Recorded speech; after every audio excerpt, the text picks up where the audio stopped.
Assalamualaikum warahmatullahi wabarakatuh. Alhamdulillahi rabbil alamin.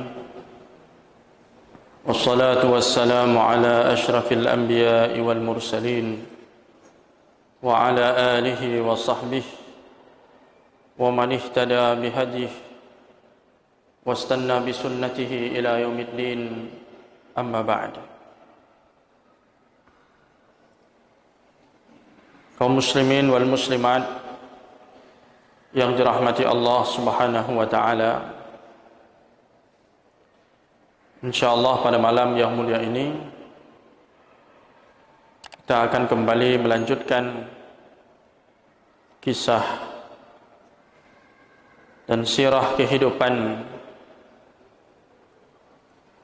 putri Rasulullah sallallahu alaihi wasallam, Fatimah radhiyallahu anha.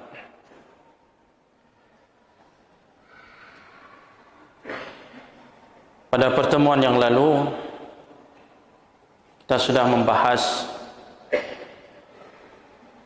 perjuangan Fatimah radhiyallahu anha bersama Nabi sallallahu alaihi wasallam.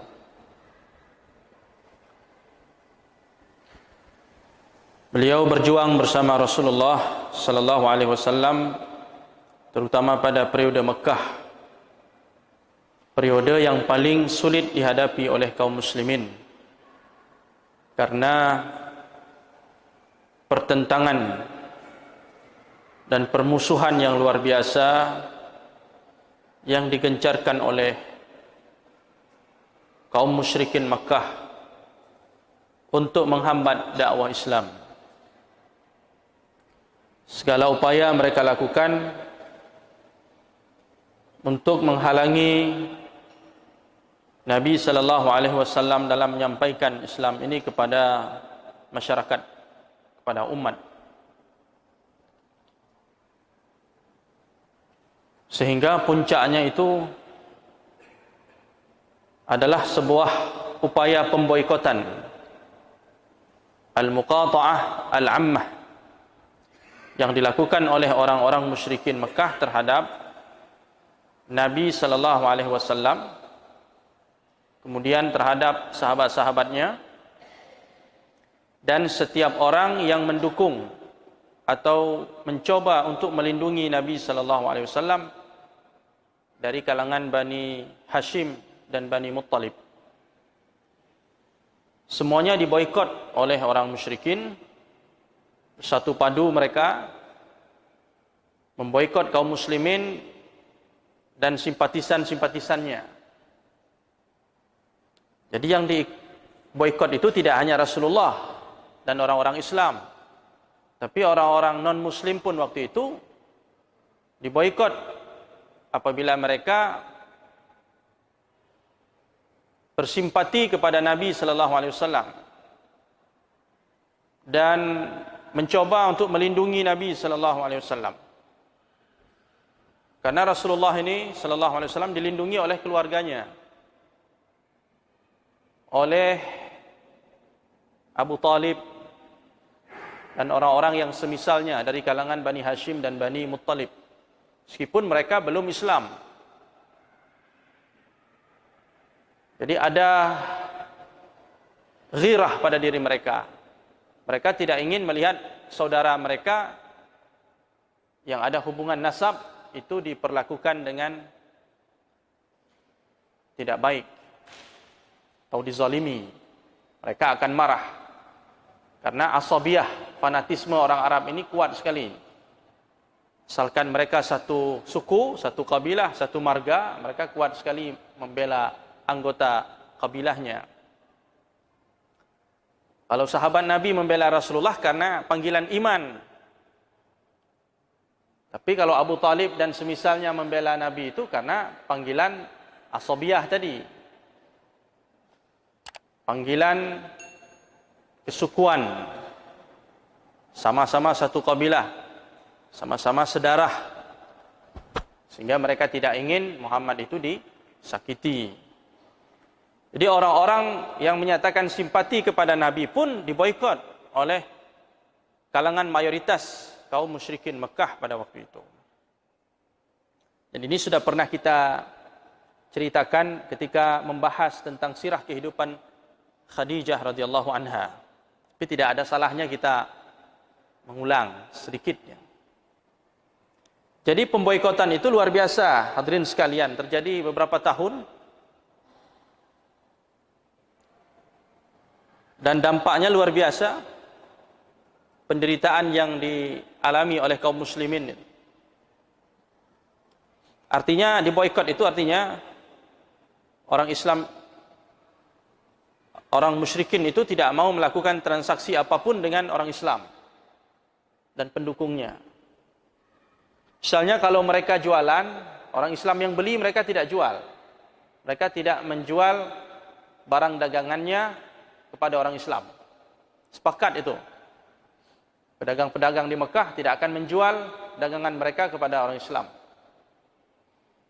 Begitu juga kalau orang Islam yang jual, mereka tidak akan beli. Jadi diboikot sampai segitu.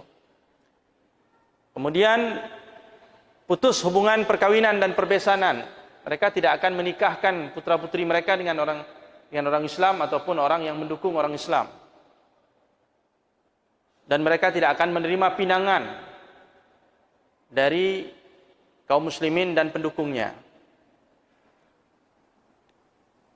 Itu isi pemboikotan kemudian dituangkan dalam sebuah dokumen, dan dokumen itu kemudian digantung di dalam Ka'bah.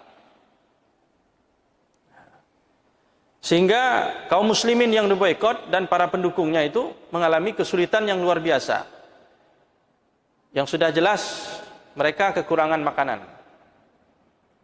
Selama diboikot itu kaum muslimin mengalami kekurangan makanan.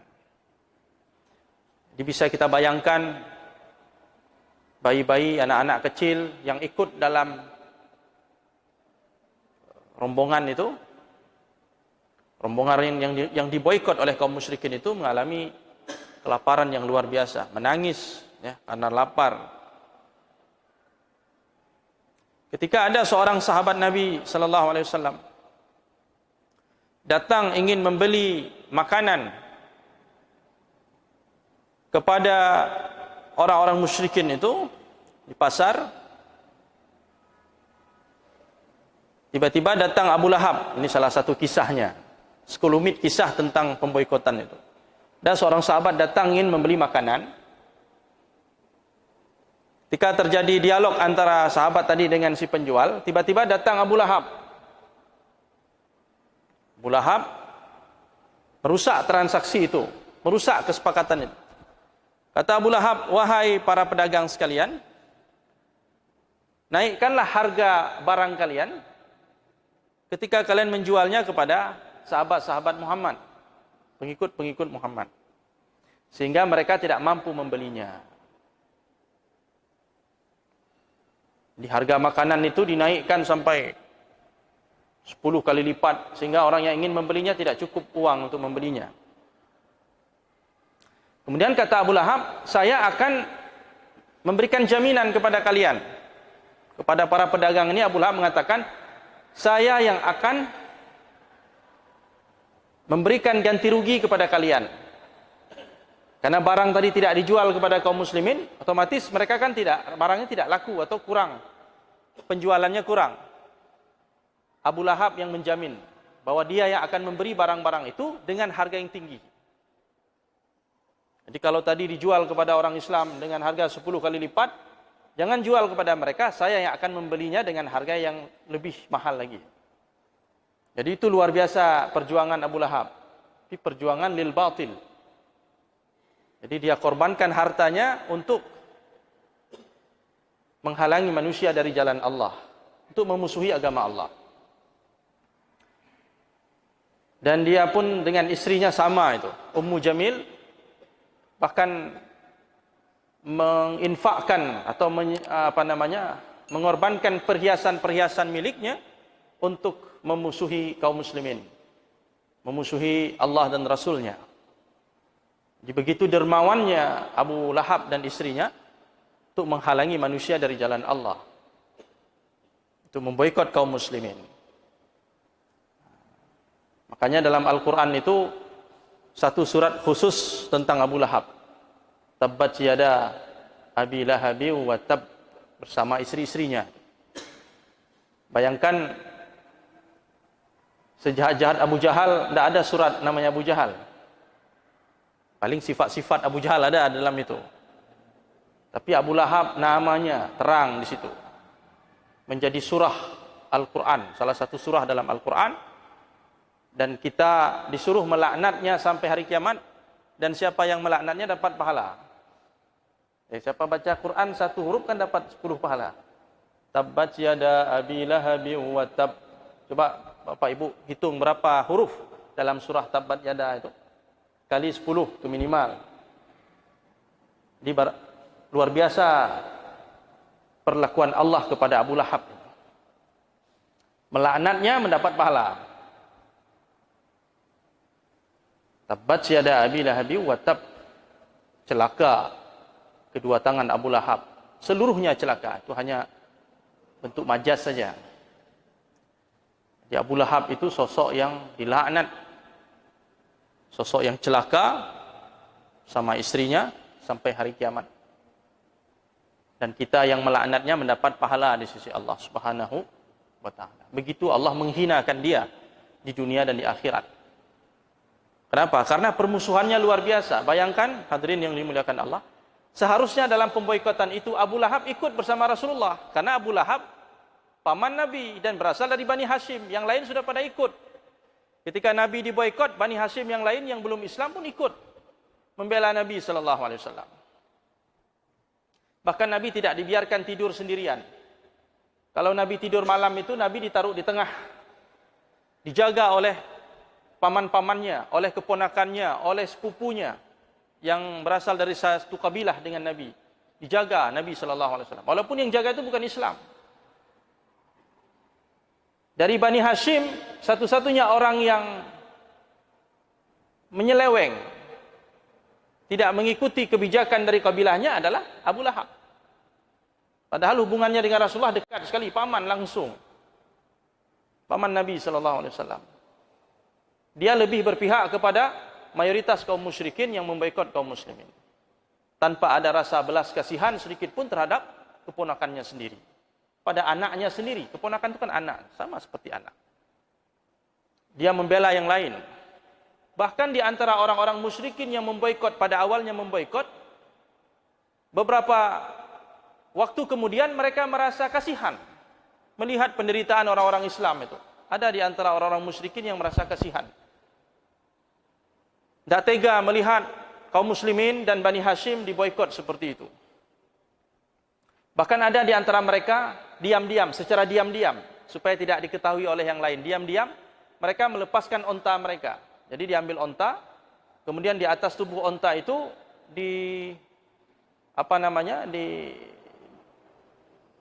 diisi dengan barang-barang keperluan, makanan-makanan, gandum dan sebagainya, sehingga onta itu menjadi penuh. Kemudian onta itu dilepas. Arah kaum muslimin yang terkepung. Jadi mereka berkumpul di satu tempat, maunya arahnya di arah sebelah timur. Mereka arahkan onta itu ke sebelah timur, kemudian mereka melepaskan tali kekangnya, sehingga onta itu berjalan sendiri ke arah timur. Tujuan mereka apa? Tujuan mereka supaya onta itu sampai ke sana, dan kaum muslimin, orang-orang Bani Hashim yang diboikot bisa mengambil barang-barang yang ada di onta itu. Mereka tidak berani antar sendiri ke sana, karena jangan sampai diketahui oleh orang-orang musyrikin yang lainnya, diketahui oleh Abu Lahab, Abu Jahal dan yang semisalnya itu. Karena kasihan tadi, walaupun mereka orang-orang musyrik, kasihan kepada kaum muslimin, kepada atas rasa kemanusiaan mungkin, bukan karena iman tapi rasa kemanusiaan. Mereka lepaskan onta-onta mereka yang sudah dipenuhi, dimuati dengan bahan makanan, supaya onta itu pergi ke sana, ke arah kaum muslimin diboikot itu, tempat mereka berkumpul. Hadirin yang dirahmati Allah Subhanahu wa taala. Sehingga sahabat-sahabat Nabi tadi tidak bisa mendapatkan makanan untuk keperluan mereka dan keluarga mereka, anak-anak mereka. Karena ulah Abu Lahab tadi.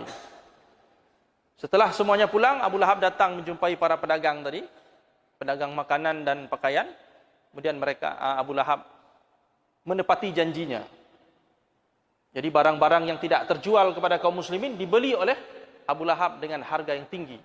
Sehingga para pedagang itu tetap mendapatkan keuntungan besar walaupun mereka tidak menjual barangnya kepada orang-orang Islam. Karena dibayar oleh Abu Lahab tadi.